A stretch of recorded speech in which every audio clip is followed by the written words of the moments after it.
Ça, c'est la première dame. De la distinguée première dame Denise Nyakeru. Elle a toujours été là pour accompagner le chef de l'État dans le grand moment d'honneur pour le président de la République. La question, Blaise Bokoké, c'est de savoir comment le président de la République va-t-il se présenter ici. Lors de son grand oral au stade des Martyrs, le jour de son investiture, il avait arboré ce qu'on peut appeler la tenue officielle du président de la République. Et il est possible qu'il se présente dans la même tenue, mais bon, nous allons le voir, mais sinon, le détachement d'honneur de la garde républicaine est rangé pour accueillir le président de la République et lui donner tous les honneurs. Ça, c'est la première dame. De la distinguée première dame Denise Nyakeru. Elle a toujours été là pour accompagner le chef de l'État dans le grand moment de la vie de la nation. On l'a vu avec tout son courage l'accompagner lors de la dernière mission d'itinérance. Elle est même arrivée à Isiro pour célébrer la bienheureuse annualité. Elle a toujours été là et aujourd'hui, elle sera au premier rang de toutes les personnalités. En fait, le cortège qu'on a vu tout à l'heure n'est pas celui du président de la République, c'est lui de la première dame. De la distinguée première dame Denise Nyakeru qui est déjà ici. Et ça signifie que le chef de l'État est en train de traverser en ce moment la ville capitale, une partie de la ville capitale depuis son palais présidentiel du Mongaliema. Regardez ces belles images, très chers téléspectateurs. La première dame n'est pas directement allée dans la salle des congrès. Elle se dirige vers le bureau du président privé. Le chef d'État a des bureaux ici à l'Assemblée nationale. Il y accorde, il reçoit et accorde des audiences. Et d'ailleurs, aujourd'hui, avant même son discours sur l'état de la nation, il va y recevoir le bureau du Congrès, constitué, comme vous le voyez, de l'Assemblée nationale et du Sénat. À l'occasion de votre discours sur l'état de la nation, devant les deux chambres du Parlement réunies en Congrès, je vous invite à passer les troupes en revue. Le commandant détachement d'honneur, le lieutenant-colonel diplômé d'état-major, Tambo Mamba, Alexis, à vos ordres.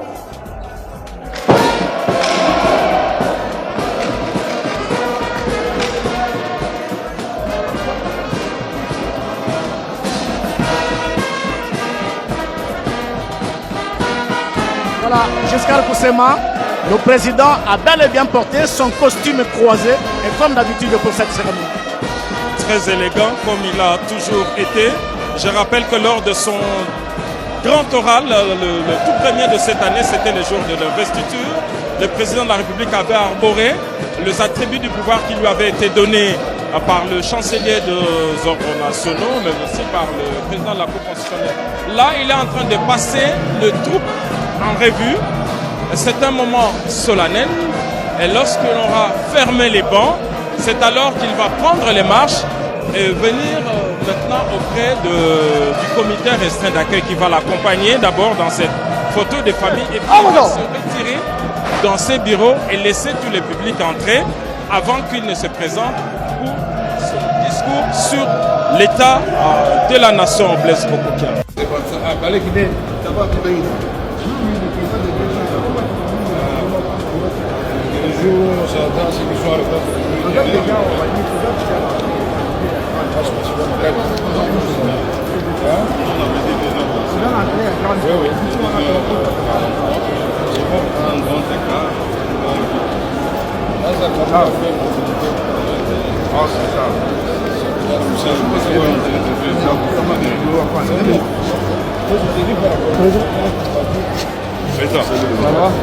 Vous allez commencer tout de suite. Nous commençons et nous interrompons. Nous venons vous rejoindre. Voilà.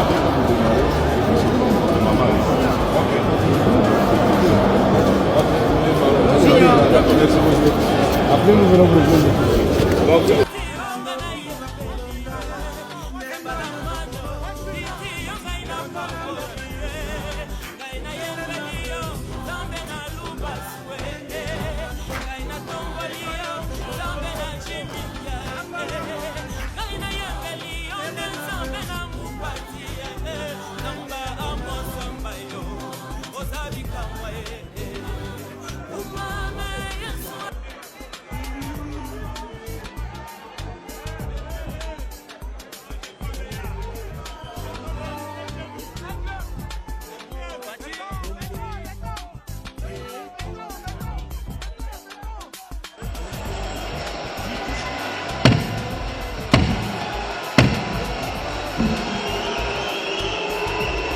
La séance est reprise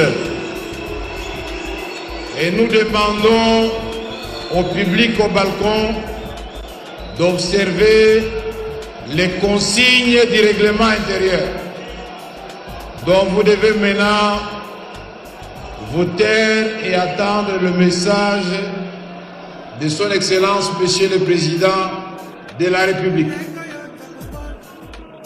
Honorables membres du Congrès et chers collègues, l'ordre du jour de la présente séance appelle les points ci-après. 1. Adoption de l'ordre du jour. 2. Audition du discours de son Excellence, Monsieur le Président de la République sur l'état de la nation. Le Congrès peut se prononcer quant à l'adoption de cet ordre du jour. Qui sont pour? Qui sont contre? Qui s'abstiennent? Au vu du résultat de vote, l'ordre du jour est adopté. Honorables membres du Congrès et chers collègues, à présent, nous abordons le second point de notre ordre du jour, point relatif à l'audition du discours de son Excellence, Monsieur le Président de la République, chef de l'État. Permettez-moi, au nom de tous les honorables membres du Congrès, à celui de mon collègue, mon estimé collègue président du Sénat, et au mien propre, de souhaiter la bienvenue dans cette salle de congrès du Palais du Peuple à l'occasion de l'adresse du président de la République.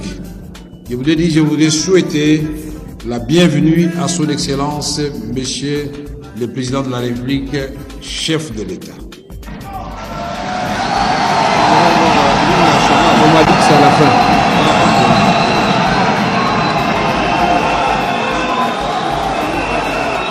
Excellence, Monsieur le Président de la République, chef de l'État, qu'il vous plaise de prendre la parole pour votre message à la nation. À la fin, je vous ai demandé, c'est à la fin, puisqu'on a chanté dehors, on chantera à la fin ici. C'est dans mon balingi, ma baby.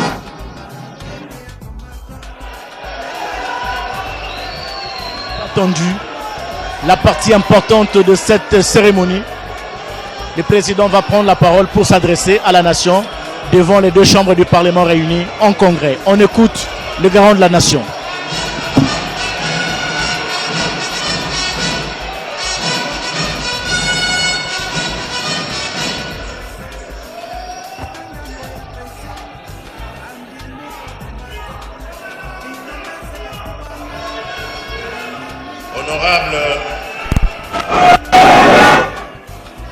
Honorable président de l'Assemblée nationale. Silence, s'il vous plaît. Silence, s'il vous plaît. Honorable président de l'Assemblée nationale. Honorable président du Sénat. Honorables députés et sénateurs réunis en congrès.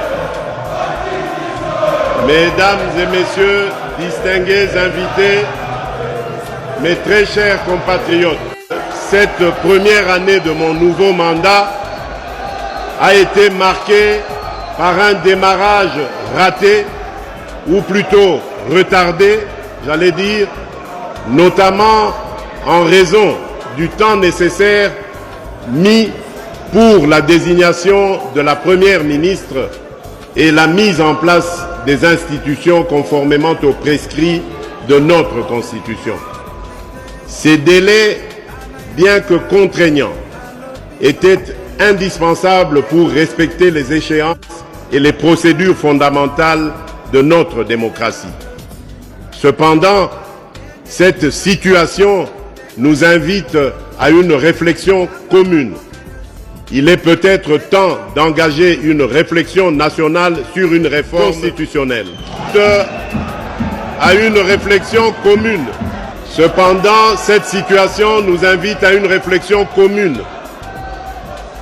il est peut-être temps d'engager une réflexion nationale sur une réforme constitutionnelle afin d'éliminer les failles qui ralentissent le fonctionnement de notre appareil étatique.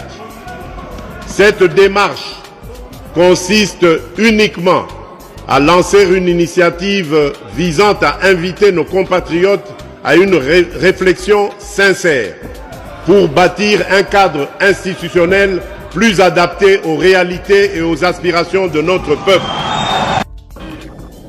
Le programme de densification des réseaux électriques du secteur privé au nord et sud Kivu, malgré un contexte sécuritaire difficile dans les agglomérations de Butembo, Beni, Lubero, Rutshuru, Nyiragongo et Goma, a permis d'alimenter 26 000 ménages et petites et moyennes entreprises, soit environ 210 000 personnes.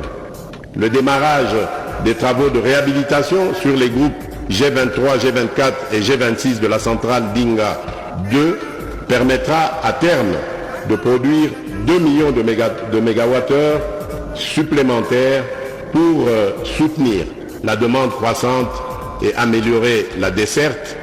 La mise en charge des lignes de transport et réseaux de distribution de la centrale de Tubi-Tubidi et la centrale de Movo pour l'électrification des villes, des agglomérations de Boya, Miabi, Katende, Lusanga, Kabea-Kamwanga et amélioration de la desserte dans la ville de Mbujimaï, la mise en œuvre de 50 projets d'électrification rurale avec Anser, avec un budget à hauteur de 89 millions de dollars.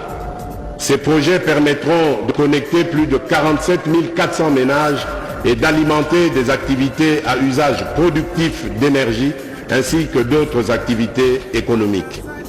9 projets de construction de centrales solaires sont en cours d'exécution à Bongandanga, Bassankusu, la périphérie de Mbujimaï, la périphérie de Kananga, Uvira, Luebo, Chilenge, Katanda et Mweka.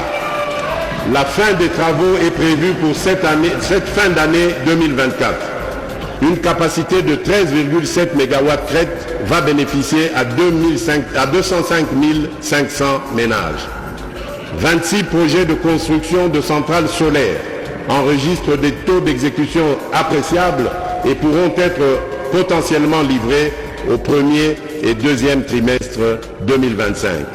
Ces projets sont localisés dans les territoires respectifs de Lusambo, de Ngandajika, de Lodja, de Lubao, de Kabea-Kamwanga, de Mweneditu, de Kabare, de Bulungu, de Kasongolunda, de Dibaya, de Kapanga, de Inongo,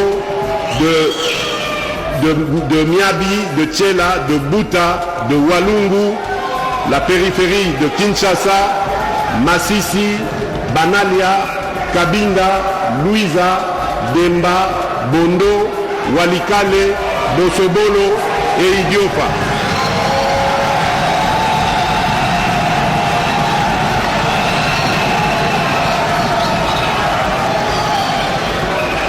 Pour une capacité de 15,9 MW qui vont bénéficier à plus de 238 875 ménages.